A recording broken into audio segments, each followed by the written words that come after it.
Mr. Speaker, Mr. Vice President, members of Congress, and fellow Americans. Tonight, we meet at an urgent time for our country. We continue to face an economic crisis that has left millions of our neighbors jobless, and a political crisis that's made things worse. This past week, reporters have been asking, what will this speech mean for the President? What will it mean for Congress? How will it affect their polls and the next election?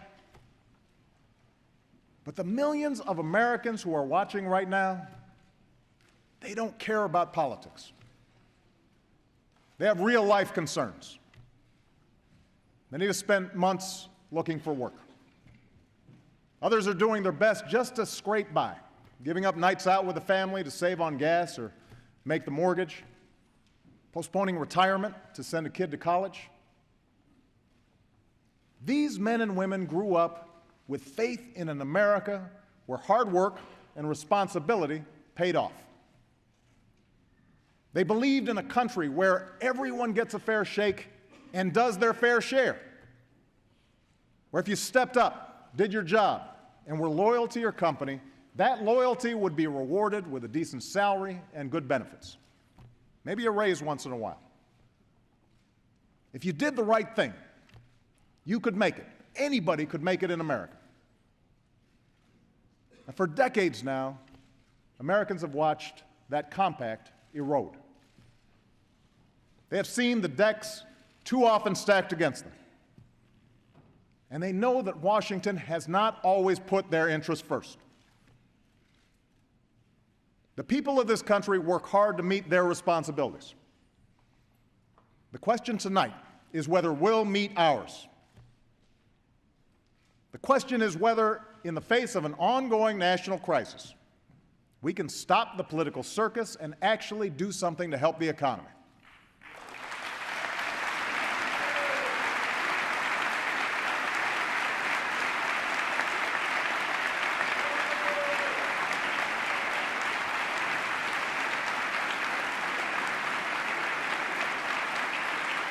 The question is whether we can restore some of the fairness and security that has defined this nation since our beginning. Those of us here tonight can't solve all our nation's woes.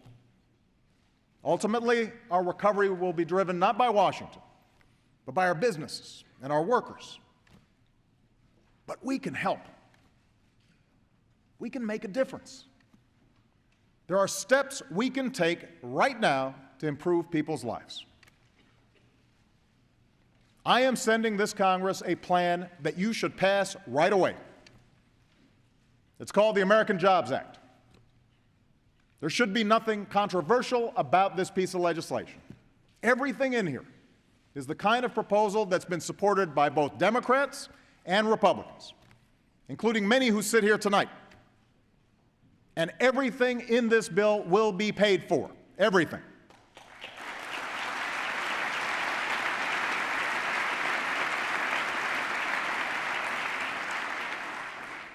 The purpose of the American Jobs Act is simple: to put more people back to work and more money in the pockets of those who are working. It will create more jobs for construction workers, more jobs for teachers, more jobs for veterans, and more jobs for long-term unemployed. It will provide a tax break for companies who hire new workers, and it will cut payroll taxes in half for every working American and every small business.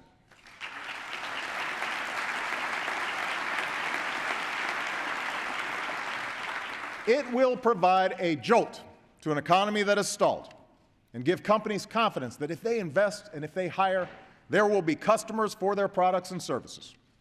You should pass this jobs plan right away.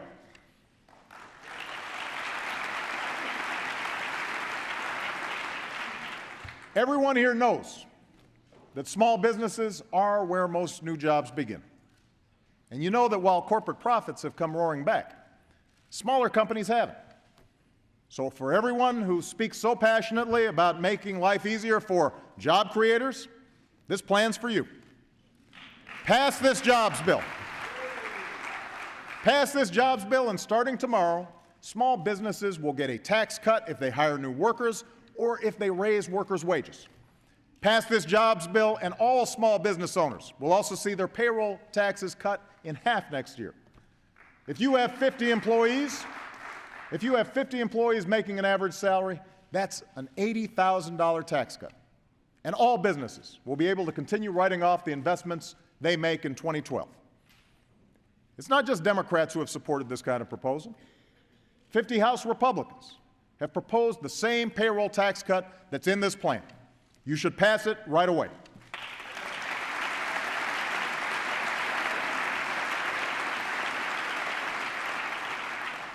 Pass this jobs bill and we can put people to work rebuilding America. Everyone here knows we have badly decaying roads and bridges all over the country. Our highways are clogged with traffic. Our skies are the most congested in the world.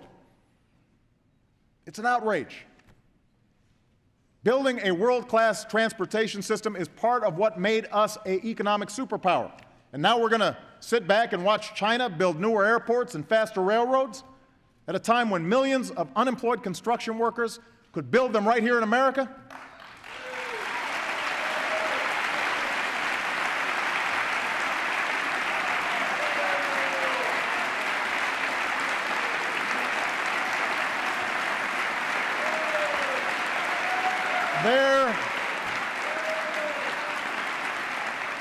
There are private construction companies all across America just waiting to get to work. There's a bridge that needs repair between Ohio and Kentucky that's on one of the busiest trucking routes in North America. A public transit project in Houston that will help clear up one of the worst areas of traffic in the country. And there are schools throughout this country that desperately need renovating. How can we expect our kids to do their best in places that are literally falling apart? This is America. Every child deserves a great school, and we can give it to them if we act now.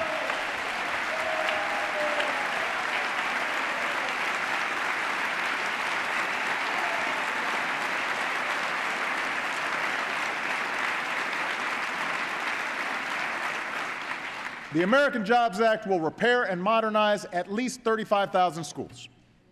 It will put people to work right now, fixing roofs and windows, installing science labs and high-speed internet in classrooms all across this country. It will rehabilitate homes and businesses in communities hit hardest by foreclosures. It will jumpstart thousands of transportation projects all across the country. And to make sure the money is properly spent, we're building on reforms we've already put in place. No more earmarks. No more boondoggles. No more bridges to nowhere. We're cutting the red tape that prevents some of these projects from getting started as quickly as possible. And we'll set up an independent fund to attract private dollars and issue loans based on two criteria: how badly a construction project is needed and how much good it will do for the economy.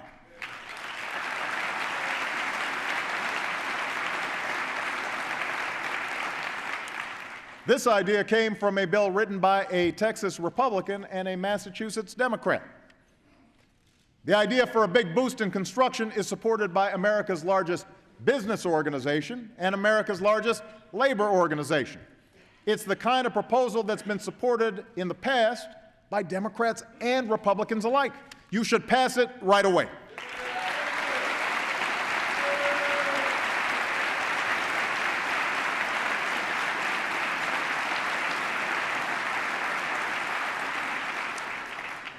Pass this jobs bill, and thousands of teachers in every state will go back to work. These are the men and women charged with preparing our children for a world where the competition has never been tougher. But while they're adding teachers in places like South Korea, we're laying them off in droves. It's unfair to our kids, it undermines their future and ours, and it has to stop. Pass this bill and put our teachers back in the classroom where they belong.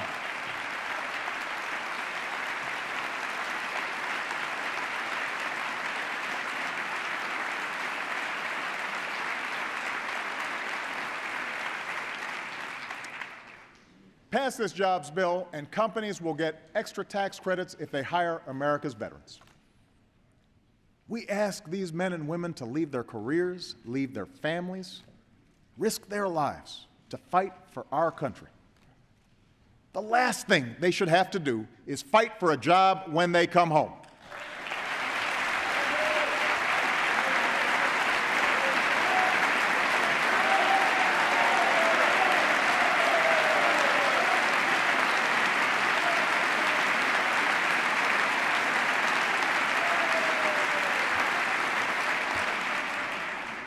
Pass this bill, and hundreds of thousands of disadvantaged young people will have the hope and the dignity of a summer job next year. And their parents, low-income Americans who desperately want to work, will have more ladders out of poverty. Pass this jobs bill, and companies will get a $4,000 tax credit if they hire anyone who has spent more than 6 months looking for a job.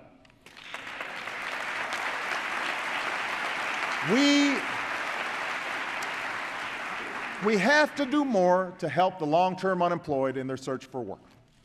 This jobs plan builds on a program in Georgia that several Republican leaders have highlighted, where people who collect unemployment insurance participate in temporary work as a way to build their skills while they look for a permanent job.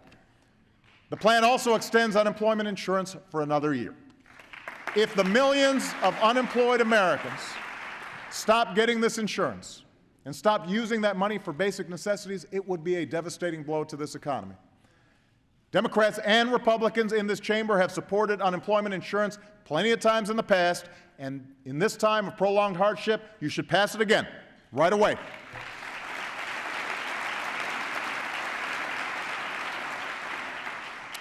Pass this jobs bill, and the typical working family will get a $1,500 tax cut next year. $1,500 that would have been taken out of your pocket will go into your pocket. This expands on the tax cut the Democrats and Republicans already passed for this year. If we allow that tax cut to expire, if we refuse to act, middle-class families will get hit with a tax increase at the worst possible time. We can't let that happen. I know that some of you have sworn oaths to never raise any taxes on anyone for as long as you live. Now is not the time to carve out an exception and raise middle-class taxes, which is why you should pass this bill right away.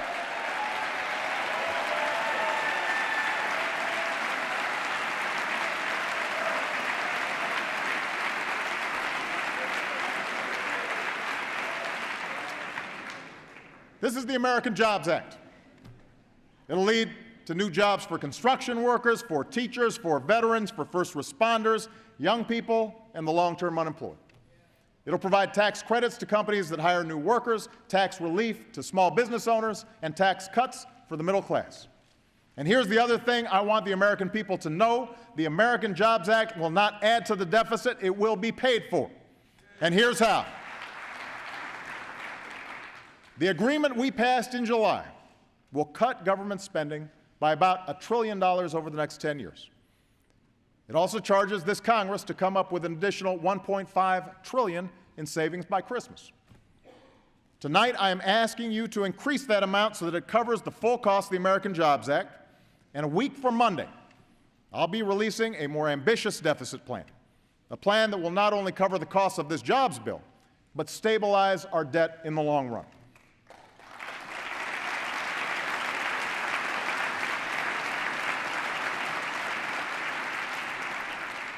This approach is basically the one I've been advocating for months. In addition to the $1 trillion of spending cuts I've already signed into law, it's a balanced plan that would reduce the deficit by making additional spending cuts, by making modest adjustments to health care programs like Medicare and Medicaid, and by reforming our tax code in a way that asks the wealthiest Americans and biggest corporations to pay their fair share.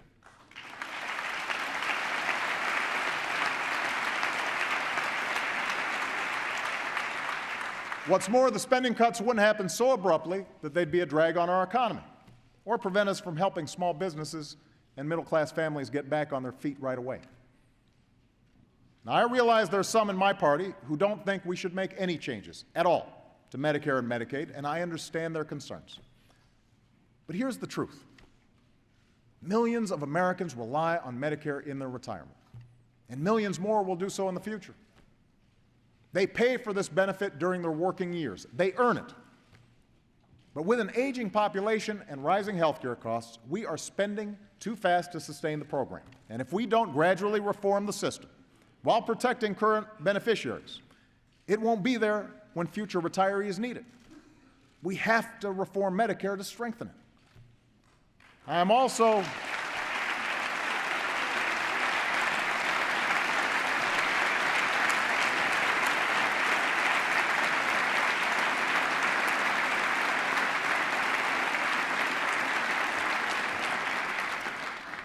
well aware that there are many Republicans who don't believe we should raise taxes on those who are most fortunate and can best afford it.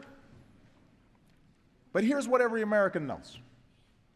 While most people in this country struggle to make ends meet, a few of the most affluent citizens and most profitable corporations enjoy tax breaks and loopholes that nobody else gets.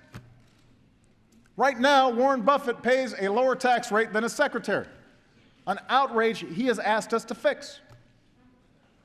We need a tax code where everyone gets a fair shake and where everybody pays their fair share.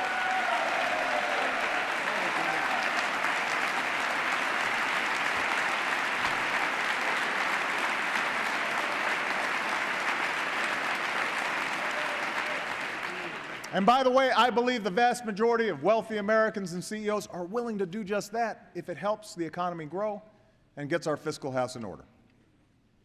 I'll also offer ideas to reform a corporate tax code that stands as a monument to special interest influence in Washington. By eliminating pages of loopholes and deductions, we can lower one of the highest corporate tax rates in the world. Our tax code should not give an advantage to companies that can afford the best connected lobbyists. It should give an advantage to companies that invest and create jobs right here in the United States of America.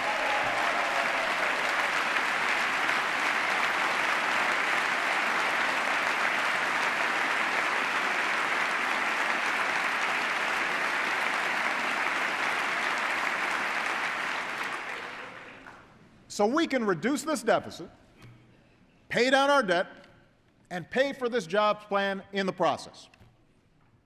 But in order to do this, we have to decide what our priorities are. We have to ask ourselves, what's the best way to grow the economy and create jobs? Should we keep tax loopholes for oil companies?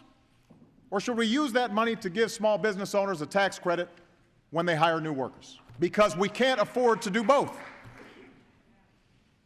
Should we keep tax breaks for millionaires and billionaires? Or should we put teachers back to work so our kids can graduate ready for college and good jobs? Right now, we can't afford to do both. This isn't political grandstanding. This isn't class warfare. This is simple math. This is simple math. These are real choices. These are real choices that we've got to make, and I'm pretty sure I know what most Americans would choose. It's not even close. And it's time for us to do what's right for our future.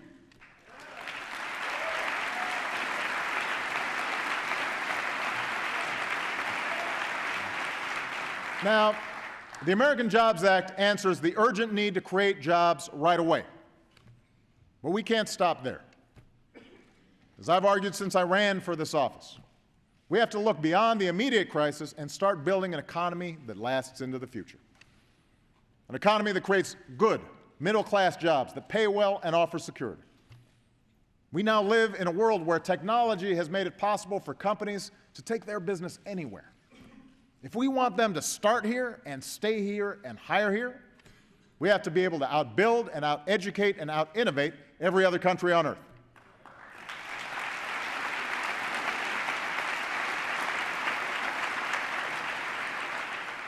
And this task of making America more competitive for the long haul, that's a job for all of us, for government and for private companies, for states and for local communities, and for every American citizen.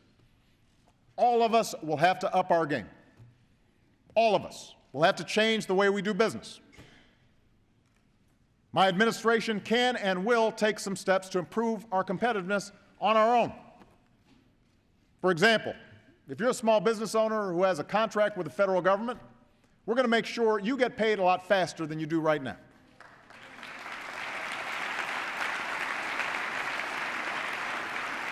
We're also planning to cut away the red tape that prevents too many rapidly growing startup companies from raising capital and going public.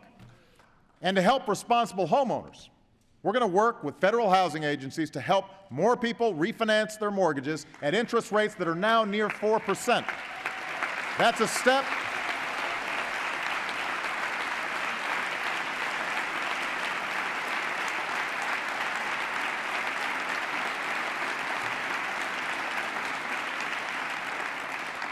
I know you guys must be for this, because that's a step that can put more than $2,000 a year in a family's pocket and give a lift to an economy still burdened by the drop in housing prices. So some things we can do on our own. Other steps will require congressional action. Today, you passed reform that will speed up the outdated patent process so that entrepreneurs can turn a new idea into a new business as quickly as possible. That's the kind of action we need. Now it's time to clear the way for a series of trade agreements that would make it easier for American companies to sell their products in Panama and Colombia and South Korea, while also helping the workers whose jobs have been affected by global competition.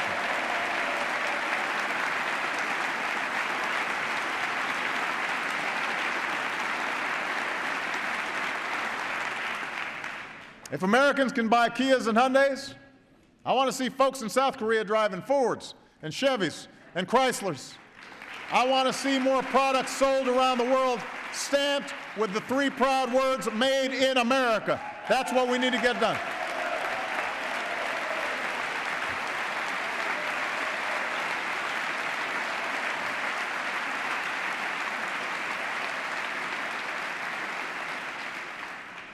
And on all of our efforts to strengthen competitiveness, we need to look for ways to work side by side with America's businesses. That's why I brought together a Jobs Council of leaders from different industries who are developing a wide range of new ideas to help companies grow and create jobs. Already, we've mobilized business leaders to train 10,000 American engineers a year by providing company internships and training. Other businesses are covering tuition for workers who learn new skills at community colleges. And we're going to make sure the next generation of manufacturing takes root not in China or Europe, but right here in the United States of America.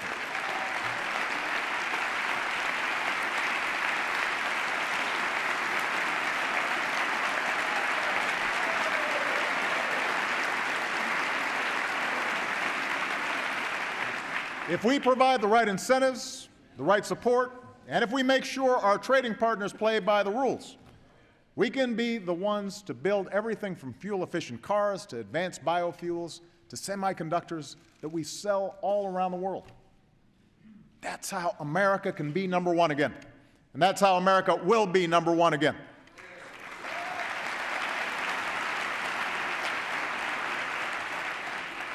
Now, I realize that some of you have a different theory on how to grow the economy. Some of you sincerely believe that the only solution to our economic challenges is to simply cut most government spending and eliminate most government regulations.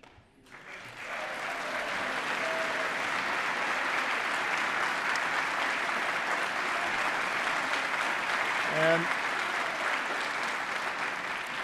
well, I agree that we can't afford wasteful spending, and I'll work with you, with Congress, to root it out. And I agree that there are some rules and regulations that do put an unnecessary burden on businesses at a time when they can least afford it.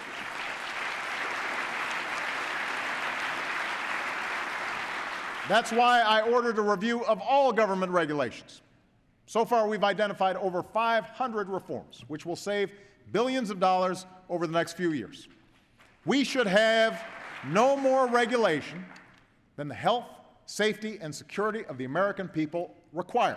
Every rule should meet that common sense test.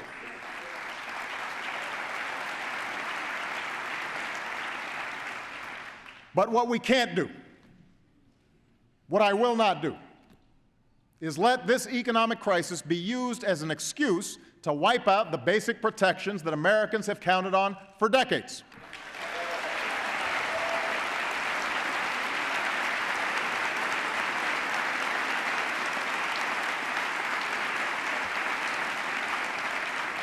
I reject the idea that we need to ask people to choose between their jobs and their safety. I reject the argument that says for the economy to grow, we have to roll back protections that ban hidden fees by credit card companies, or rules that keep our kids from being exposed to mercury, or laws that prevent the health insurance industry from shortchanging patients. I reject the idea that we have to strip away collective bargaining rights to compete in a global economy.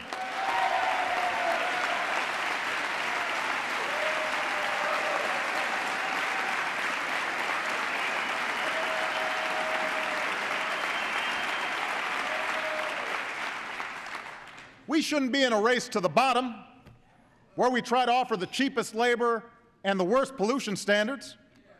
America should be in a race to the top, and I believe we can win that race.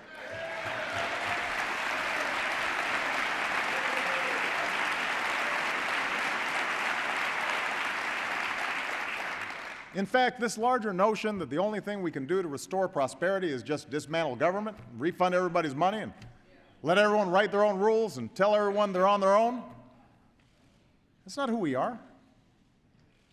It's not the story of America.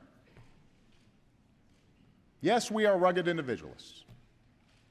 Yes, we are strong and self-reliant. And it has been the drive and initiative of our workers and entrepreneurs that has made this economy the engine and the envy of the world. But there's always been another thread running throughout our history. A belief that we're all connected, and that there's some things we can only do together as a nation. We all remember Abraham Lincoln as the leader who saved our Union, founder of the Republican Party. But in the middle of a civil war, he was also a leader who looked to the future, a Republican president who mobilized government to build the Transcontinental Railroad, launched the National Academy of Sciences, set up the first land-grant colleges.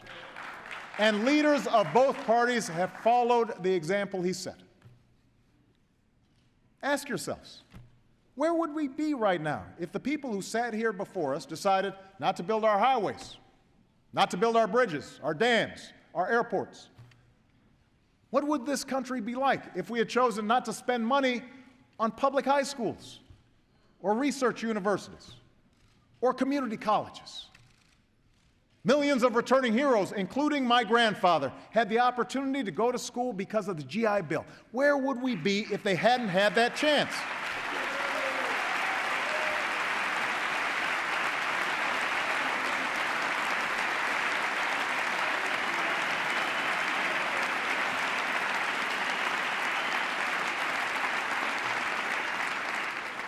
How many jobs would it have cost us if past Congresses decided not to support the basic research that led to the internet and the computer chip? What kind of country would this be if this chamber had voted down Social Security or Medicare just because it violated some rigid idea about what government could or could not do? How many Americans would have suffered as a result? No single individual built America on their own. We built it together. We have been and always will be one nation, under God, indivisible, with liberty and justice for all, a nation with responsibilities to ourselves and with responsibilities to one another. And members of Congress, it is time for us to meet our responsibilities.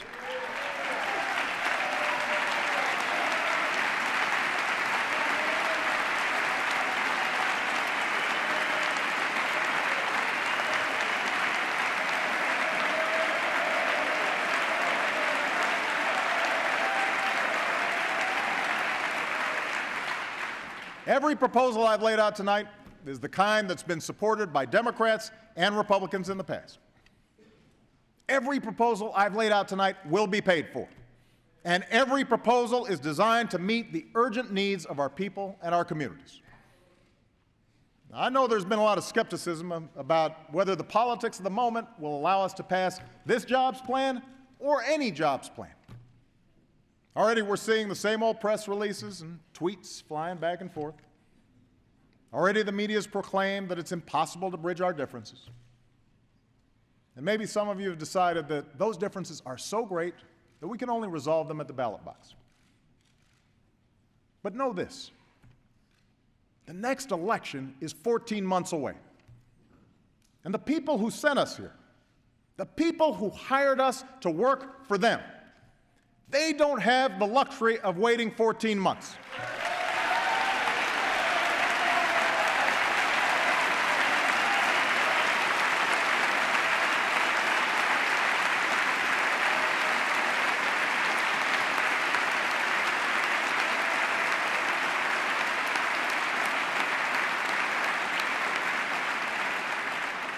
Some of them are living week to week, paycheck to paycheck, even day to day. They need help, and they need it now. I don't pretend that this plan will solve all our problems. It should not be, nor will it be, the last plan of action we propose. What's guided us from the start of this crisis hasn't been the search for a silver bullet. It's been a commitment to stay at it, to be persistent, to keep trying every new idea that works, and listen to every good proposal, no matter which party comes up with it. Regardless of the arguments we've had in the past, regardless of the arguments we will have in the future, this plan is the right thing to do right now. You should pass it, and I intend to take that message to every corner of this country.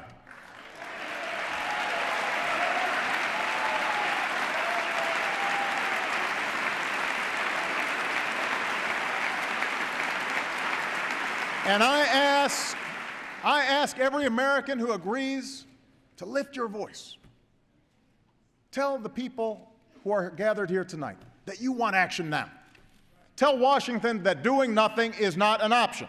Remind us that if we act as one nation and one people, we have it within our power to meet this challenge.